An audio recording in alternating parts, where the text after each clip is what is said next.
आत्म प्राप्ति के लिए ज्ञान योग में अपनी सामर्थ्य से स्थिर रहने और उस स्थिति में चित्त वृत्ति को पूर्ण रूप से त्याग देने को ही ज्ञान योग की व्यवस्थिति कहते हैं। जिस प्रकार यज्ञ की अग्नि में बिना किसी प्रकार की कामना मन में रखे ही पूर्ण आहुति डाली जानी चाहिए, अथवा जिस प्रकार कुलीन के लिए यह उचित है कि वह कुलीन को ही अपनी कन्या दे, अथवा जिस प्रकार लक्ष्मी केवल मुकुंद में ही निश्चल भाव में रमन करती है, ठीक उसी प्रकार समस्त संकल्प विकल्प छोड़कर निश्चित रूप से योग और ज्ञान में ही जीवन वृत्ति लगाने को श्री कृष्ण जी तीसरा गुण अर्थात ज्ञान योग व्यवस्थिति कहते हैं। यदि अपना परम शत्रु भी दुख में पड़ा हो तो उसे देखकर शरीर वाणी मन और धन से सहायता किए बिना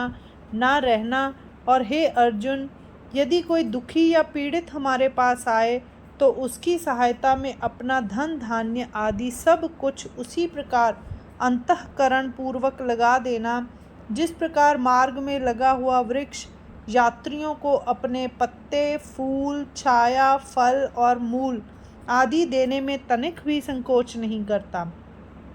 दान कहलाता है। इस प्रकार के दान को मोक्ष का गुप्त धन दिखलाने वाला दिव्य अंजन ही समझना चाहिए। अच्छा, अब दम के लक्षण सुनो। जिस प्रकार कोई तलवार चलाने वाला वीर अपने शत्रु का सिर तुरंत काट डालता है, उसी प्रकार विषयों और इंद्रियों के संयोग को बिल्कुल जड़ से काट डालना दम कहलाता है। इंद्रियों को विषयों के मेघों के अंधकार से रोकने के लिए उन्हें अच्छी तरह बांधकर प्रत्याहार के अधीन कर दिया जाता है। उस समय चित्त की शक्ति से घबराकर प्रवृत्ति अंदर से बाहर निकलती है और तब उन्हीं इंद्रियों के 10 दरवाज़ों से वैराग्य शरीर के अंदर प्रवेश करता है। जो पुरुष इस प्रकार के कठोर व्रतों का श्वास और उच्छ्वास की अपेक्षा भी अखंड चलने वाला आचरण करता है और बिना कुछ भी विश्राम किए रात दिन उन व्रतों का पालन करता है, उसके इस प्रकार के आचरण को ही दम कहते हैं। इसके लक्षण अच्छी तरह समझ लो। अब मैं तुम्हें संक्षेप में यज्ञ या याग का अर्थ बतलाता हूँ। एक ओर तो सबसे पहले गिने जाने वाले ब्राह्मण होते हैं और दूसरी ओर सबके अंत में गिनी जाने वाली स्त्रियां आदि होती हैं, और इन दोनों के मध्य में जो अनेक अधिकारी आदि होते हैं, उनमें से प्रत्येक अपने लिए अत्यंत उचित तथा देव धर्म के मार्ग का अनुसरण करता है। इनमें से वेदों और शास्त्रों में कही हुई प्रणाली से षट कर्म करने वाले ब्राह्मण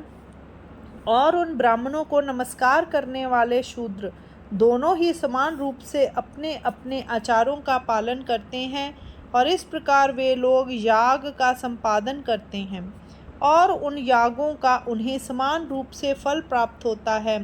इस प्रकार अपने अधिकारों के अनुरूप यज्ञ करना सभी का कर्तव्य है, परंतु हाँ, यह करते समय उन यज्ञों को फल की आशा के विष से विषाक्त नहीं करना चाहिए और देह अभिमान से अपने मन में इस प्रकार की अहम भावना नहीं उत्पन्न होने देनी चाहिए कि हम करता हैं। साथ ही सब लोगों को वेदों की आज्ञा का भी पालन करना चाहिए। हे अर्जुन, इस प्रकार यज्ञ शब्द का सब जगह यही आशय रहता है। इस प्रकार का यज्ञ मोक्ष के मार्ग में एक जानकार साथी ही होता है। गेंद जो जमीन पर फेंका जाता है वह जमीन को मारने के लिए नहीं फेंका जाता, बल्कि इसलिए फेंका जाता है कि वह फिर लौटकर हमारे हाथ में आ जाए। खेत में जो बीज बोए जाते हैं वह इसलिए कि उनसे फसल तैयार हो। जिस प्रकार गुप्त और अंधकारपूर्ण स्थान में गाड़े हुए धन को देखने के लिए दीपक को आदर पूर्वक स्वीकार किया जाता है, अथवा जिस प्रकार वृक्ष की शाखाओं पर फल लाने के लिए उसकी जड़ में सिंचाई की जाती है, अथवा यदि संक्षेप में कहा जाए तो जिस प्रकार स्वयं ही अपना मुख देखने के लिए दर्पण को अच्छी तरह रगड़ और पोंछ कर स्वच्छ किया जाता है, ठीक उसी प्रकार वेदों के प्रतिपाद्य विषय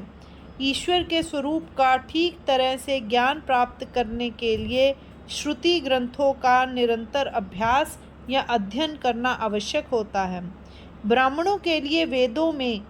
ब्रह्म सूत्र और दूसरे वर्णों के लोगों के लिए अपने अपने अधिकार के अनुसार स्तोत्र आदि पढ़ना या नाम रूपी मंत्र का उच्चारण करना ही शुद्ध चैतन्य की प्राप्ति के लिए यथेष्ट है। हे अर्जुन, जिसे स्वाध्याय कहते हैं यह वही है। अब मैं तुमको तप शब्द का मर्म बतलाता हूँ। दान धर्म में अपना सर्वस्व दे डालना ही अपने सर्वस्व को सार्थक करना है। जिस प्रकार अग्नि में लय को प्राप्त हो जाता है अथवा जिस प्रकार मिलावट का नाश होने पर सोना तौल में कम हो जाता है अथवा चंद्रमा जिस प्रकार पितरों को अमृत का आहार देता देता स्वयं क्षीण हो जाता है, ठीक उसी प्रकार आत्म रूप का अनुभव करने के लिए अपने प्राण इंद्रियों और शरीर को सुखा डालना ही, हे अर्जुन, तप कहलाता है। अब तप के और भी अनेक प्रकार बतलाए जाते हैं, परंतु जिस प्रकार हंस पानी को अलग करके अपनी चोंच को दूध निकाल लेने के काम में लगाता है, ठीक उसी प्रकार शरीर और जीव का संयोग होने पर उनमें से देह भाव को दूर हटाकर और जीव भाव को चुनकर अलग कर लेने का काम जिस विवेक के द्वारा होता है, उस विवेक को सदा अपने अंतःकरण में जागृत रखना चाहिए। आत्म विचार करते समय बुद्धि चक्कर में पड़ जाती है। उस समय जिस प्रकार जागृति होने पर निद्रा का भी और साथ ही साथ स्वप्न का भी लोप हो जाता है, ठीक उसी प्रकार जो पुरुष आत्मदर्शन के लिए विवेक पूर्वक आचरण या व्यवहार करता है, हे अर्जुन, उसी से इस तप का साधन होता है।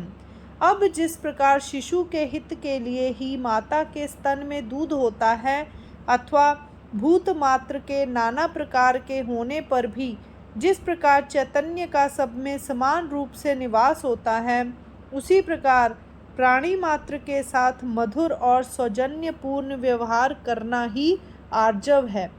ठीक इसी प्रकार जगत को सुखी करने के उद्देश्य से ही शारीरिक, वाचिक और मानसिक व्यवहार करना अहिंसा कहलाता है।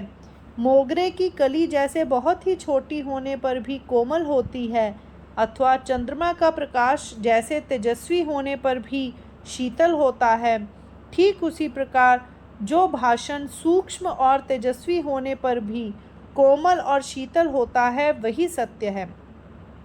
जब ऐसी औषधि कहीं न मिलती हो जिसके देखने से ही रोग नष्ट हो जाता हो और जो खाने में कड़वी भी ना लगे, तो फिर ऐसी वस्तु भला कहाँ से मिल सकती है जिसके साथ सत्य की ठीक ठीक और उपयुक्त उपमा दी जा सके। परंतु यदि पानी का छींटा आँख पर डाला जाए तो वह अपनी कोमलता के कारण आँख को तनिक भी कष्ट या हानि नहीं पहुँचाता, परंतु वही पानी कठिन से कठिन पत्थरों को भी तोड़कर अपना मार्ग निकाल ही लेता है। ठीक इसी प्रकार भ्रम और मोह को तोड़ने के लिए जो लोहे की तरह कड़ा होता है परंतु कानों को माधुर्य से भी मधुर लगता है, जिसे सुनने के समय ऐसा जान पड़ता है कि कान मानो घटाघट उसका प्राशन करते चले जा रहे हैं, परंतु जो अपनी सत्यता की सामर्थ्य से ब्रह्म तत्व का भी स्पष्टीकरण करता है। तात्पर्य यह कि जो प्रिय और मधुर होने पर भी किसी को धोखे में नहीं डालता और सत्य होने पर भी किसी को बुरा नहीं लगता, और नहीं तो पारधी का गाना कानों को तो मधुर लगता है पर हरिणी के लिए यह प्राण घातक होता है। अथवा अग्नि अपना शुद्धिकरण का काम तो बहुत अच्छी तरह करती है, परंतु ऐसा करते समय वह जलाकर राख भी कर देती हैं। ठीक इसी प्रकार जो वाणी कानों को तो मधुर लगती है परंतु अपने अर्थ से कलेजे को दो टुकड़े कर देती है, उसे कभी सुंदर नहीं कहा जा सकता, उसे तो दुष्टा राक्षसी कहना ही ठीक है। परंतु बालक के कोई अनिष्ट और लज्जाजनक आचरण करने पर जो ऊपर से कठोर क्रोध दिखलाती है, परंतु उसका लालन पालन करने में जो फूलों से भी बढ़कर कोमल होती है, उस माता के स्वभाव की तरह जो वचन कानों के लिए अत्यंत सुखद ना होने पर भी अंत में ठीक और अच्छा सिद्ध होता है और जो दुष्ट विकारों से अलिप्त होता है, उस वचन को ही इस प्रकरण में सत्य समझना चाहिए। पत्थर में जैसा कितना ही चाहे पानी क्यों ना सींचा जाए, परंतु उसमें कभी अंकुर नहीं निकलता, अथवा मक्खन को चाहे कितना ही क्यों ना मथा जाए, पर उसमें से कभी मांड नहीं निकलती, अथवा यदि सांप की केंचुली पर लात मारी जाए तो भी वह केंचुली जिस प्रकार कभी काटने के लिए फन नहीं उठाती, अथवा वसंत ऋतु की पूरी बहार होने पर भी आकाश में जिस प्रकार कभी फल नहीं फलते, अथवा रंभा के स्वरूप और लावण्य से शुकदेव जी के अंतःकरण में जिस प्रकार कभी काम विकार का संचार नहीं हुआ था, अथवा जो अग्नि बिल्कुल बुझ जाती है वह जिस प्रकार घी डालने से भी फिर नहीं जलती, ठीक उसी प्रकार यदि कितनी ही ऐसी बातें क्यों न कहें जिन्हें सुनते ही अनजान बालक को भी क्रोध चढ़ आवे, तो भी हे अर्जुन, जिस प्रकार स्वयं ब्रह्मा के पैरों पर पड़ने से भी मरा हुआ जीव उठकर खड़ा नहीं हो सकता, ठीक उसी प्रकार की मन की जो अवस्था होती है और जिसमें राग कभी उत्पन्न ही नहीं होता, उसी को अक्रोध कहते हैं। यही सब बातें भगवान लक्ष्मीपति ने उस समय कही थी, जिसके उपरांत यज्ञ भोक्ता भगवान श्री कृष्ण कहते हैं, अब यदि मिट्टी का त्याग किया जाए तो घट का, तंतुओं का त्याग किया जाए तो वस्त्र का, बीज का त्याग किया जाए तो वट वृक्ष का, भीत का त्याग किया जाए तो सारे चित्र का, निद्रा का त्याग किया जाए तो उसमें दिखाई देने वाली सभी बातों का, जल का त्याग किया जाए तो तरंगों का, वर्षा ऋतु का त्याग किया जाए तो मेघों का, और धन का त्याग किया जाए तो विषयों के उपभोग का अपने आप त्याग हो जाता है। ठीक इसी प्रकार बुद्धिमान लोग देह अभिमान को छोड़कर प्रपंच के समस्त विषयों को दूर हटा देने को ही त्याग कहते हैं। यह सब बात समझकर भाग्यवान अर्जुन ने पूछा, हे महाराज, अब आप मुझे शांति के लक्षण स्पष्ट रूप से बतलाएं। इस पर देव ने कहा, बहुत उत्तम बात है। अब तुम अच्छी तरह ध्यान देकर सुनो। ज्ञेय को नष्ट करके जब ज्ञाता और ज्ञान भी लय को प्राप्त हो जाते हैं, तब जो स्थिति उत्पन्न होती है उसी को शांति कहना चाहिए। जिस प्रकार प्रलय काल के जल की बाढ़ सारे विश्व का नाम निशान भी मिटा देती है और चारों ओर केवल वही जल पूरी तरह से भरा रहता है,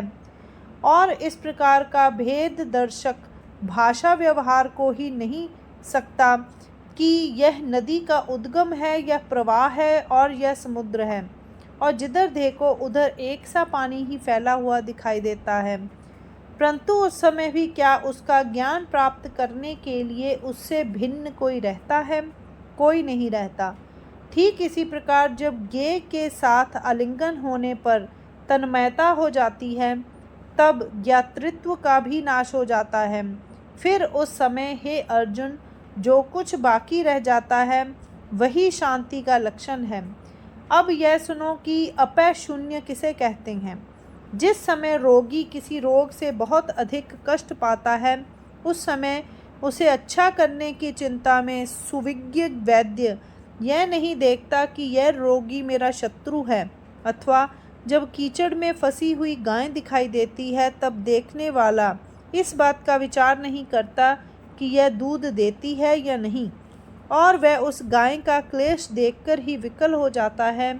अथवा जब कोई कभी मनुष्य जल में डूबने लगता है तब विज्ञ मनुष्य इस बात का विचार करने नहीं बैठता कि यह ब्राह्मण है या अंत्यज है, और यही समझता है कि इसके प्राण बचाना ही मेरा कर्तव्य है, अथवा जब कभी कोई चंडाल दैव योग से जंगल में मिलने वाली स्त्री को वस्त्रहीन करके और उसके कपड़े छीनकर उसे छोड़ देता है, तब सभ्य मनुष्य तब तक उस स्त्री पर दृष्टि नहीं डालता जब तक वह उसे फिर से वस्त्र नहीं पहना देता। ठीक इसी प्रकार जो लोग अज्ञान और भ्रम आदि के कारण अथवा पूर्व जन्मों के कठोर संचित कर्मों के कारण सब प्रकार के निंदनीय कार्यों में लगे रहते हैं, उन्हें ये अपना शारीरिक बल देकर उन्हें सालने वाले दुखों को विस्मृत करा देते हैं। हे अर्जुन, दूसरों के दोषों को पहले अपनी दृष्टि या कटाक्ष से दूर करके तब ये उन्हें अच्छी तरह देखने लगते हैं। जिस प्रकार पहले देवता की पूजा करके तब उनका ध्यान किया जाता है, अथवा पहले खेत जोतकर और उनमें बीज बोकर तब उसकी रखवाली करने जाते हैं, अथवा अतिथि को पहले आदर सत्कार से संतुष्ट करके तब उसका आशीर्वाद लिया जाता है, ठीक उसी प्रकार पहले अपने गुणों से दूसरों की त्रुटियां पूरी करनी चाहिए और तब उसकी ओर सूक्ष्म दृष्टि से देखना चाहिए। केवल इतना ही नहीं, वे कभी किसी के मर्म पर आघात नहीं करते, कभी किसी को कुकर्मों में प्रवृत्त नहीं करते और कभी किसी को दोष नहीं लगाते। बस उनका आचरण या व्यवहार इसी प्रकार का होता है। इसके अतिरिक्त उनका व्यवहार ऐसा होता है कि यदि कोई गिर पड़ता हो या यदि किसी का पतन हो गया हो तो वे किसी न किसी उपाय से उसे संभाल लेते और उठाकर खड़ा कर देते हैं, परंतु किसी का मर्म भेद करने का विचार कभी उनके मन में आता ही नहीं। तात्पर्य यह कि हे अर्जुन, बड़ों के लिए वे कभी दूसरों को तुच्छ मानने या बनाने के लिए तैयार नहीं होते और ना उनकी दृष्टि कभी दूसरों के दोष ही ढूंढने बैठती है। हे अर्जुन, बस इसी प्रकार के व्यवहार को अपैशून्य कहते हैं और इसमें कुछ भी संदेह नहीं कि मोक्ष के मार्ग पर यह एक विश्रांति का मुख्य स्थल है। अब मैं तुमको यह बतलाता हूँ कि दया किसे कहते हैं। जिस प्रकार पूर्णिमा के चंद्रमा की प्रभा सारे विश्व को समान रूप से शीतलता प्रदान करती है और इस प्रकार का पंक्ति भेद कभी नहीं करती कि यह बड़ा है और वह छोटा है, उसी प्रकार जिनमें दया होती है वे दुखितों के कष्टों का दयालुता पूर्वक परिहार करते समय कभी इस बात का विचार अपने मन में नहीं आने देते कि यह उत्तम है और वह अधम है। देखो, संसार में पानी सरीखा पदार्थ भी स्वयं नष्ट हो जाता है, परंतु मरती हुई वनस्पतियों को वह हरा भरा कर देता है। ठीक इसी प्रकार दयालु पुरुष के मन में दूसरों के दुख देखकर करुणा का इतना प्रबल आविर्भाव होता है कि उनके दुखों का शमन करने के लिए यदि वे अपना सर्वस्व भी त्याग दें तो वह उन्हें थोड़ा ही जान पड़ता है। जब बहते हुए जल को मार्ग से कोई गड्ढा आदि मिलता है तब वह उसे बिना भरे एक कदम भी आगे नहीं बढ़ता। ठीक इसी प्रकार दयालु पुरुष भी अपने सामने आने वाले दीन पुरुष को संतुष्ट करके ही आगे पैर बढ़ाता है। जिस प्रकार पैर में कांटा चुभने पर भी उसकी पीड़ा के चिन्ह चेहरे पर प्रकट होते हैं, उसी प्रकार दूसरों के दुख देखकर वह भी अपने शरीर में कष्ट बोध करता है। जिस प्रकार पैरों में ठंडक पहुंचने पर उसकी तरावट आंखों तक में जान पड़ती है, उसी प्रकार वह भी दूसरों को सुखी देखकर स्वयं सुखी होता है। तात्पर्य यह कि जिस प्रकार प्यासे को सुखी करने के लिए संसार में जल की सृष्टि हुई है, उसी प्रकार दुखितों के कल्याण के लिए ही जिसका जीवन होता है, हे अर्जुन, वह पुरुष मूर्तिमान दया ही होता है। मैं जन्म से ही उसका ऋणी होता हूँ। अब भूतेष्व लोलुप्त्वम के गुण की व्याख्या सुनो। कमल चाहे कितना ही हृदय से सूर्य की ओर अनुरक्त क्यों न हो, परंतु फिर भी सूर्य कभी उसकी सुगंध को स्पर्श नहीं करता, अथवा वसंत के मार्ग में चाहे कितनी ही अधिक वनश्री क्यों न हो तो भी वह उस वनश्री को स्वीकार नहीं करता। ठीक इसी प्रकार लौकिक अथवा स्वर्गीय विषय सुख चाहे उसकी इच्छा के दासी क्यों न बन जाएं,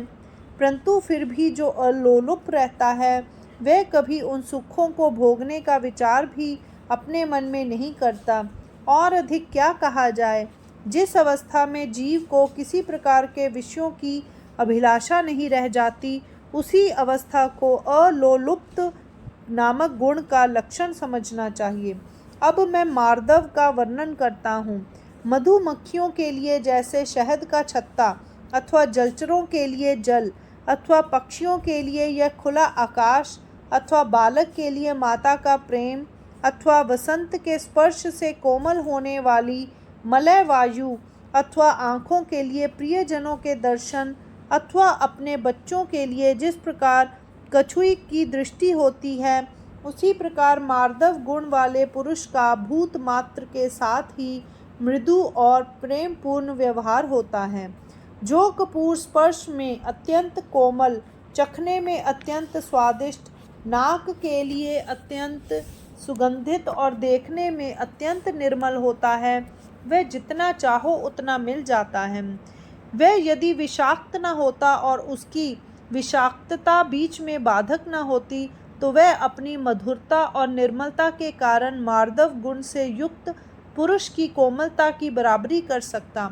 आकाश जिस प्रकार महाभूतों को भी अपने उदर में रखता है और अणु परमाणुओं में भी समाया रहता है और विश्व के अनुरूप ही अपना आकार भी बना रहता है, हे अर्जुन, मैं और अधिक क्या कहूँ। ठीक उसी प्रकार आकाश की भांति सारे विश्व के जीवन से, सारी सृष्टि के प्राणों से जीवित रहने को ही मैं मार्दव कहता हूँ। अब मैं इस गुण की व्याख्या करता हूँ। जिस प्रकार पराजय होने पर कोई राजा मारे लज्जा के मुंह नहीं दिखला सकता, अथवा अपमान के कारण जिस प्रकार मानी पुरुष निस्तेज हो जाता है, अथवा जिस प्रकार मूल से किसी चंडाल के घर में जा पहुँचने पर किसी श्रेष्ठ सन्यासी को बहुत अधिक लज्जा जान पड़ती है, अथवा रणभूमि से क्षत्रिय का भाग निकलना जिस प्रकार लज्जाजनक होता है और उसे कोई सहन नहीं कर सकता,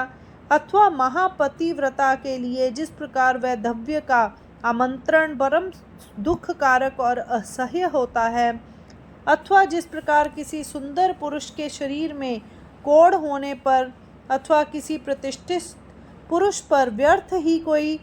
लांछन लगने पर मारे लज्जा के उसके प्राणों पर संकट आ बनता है, उसी प्रकार इस 3.5 हाथ के शरीर में बंदी होकर बार बार जन्म लेना और मरना और गर्भाशय के विवर के सांचे में रक्त, मूत्र और रस का पुतला बनकर रहना उसके लिए अत्यंत लज्जाजनक होता है।